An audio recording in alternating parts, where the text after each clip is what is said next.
Na-inlove ka na, kuya? Alaysa to, alaysa to. Medyo. Nagka-girlfriend ka. Ano experience ng ma-inlove na hindi in love sa'yo yung tao? Ano? Ano experience nung ma-inlove na hindi in love sa'yo yung tao? May love na hindi lang sa yung tao.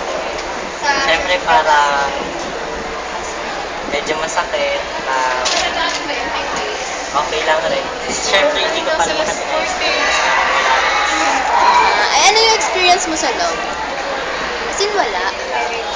Tingin mo, magandang makipagrelasyon sa ganitong edad? Bakit?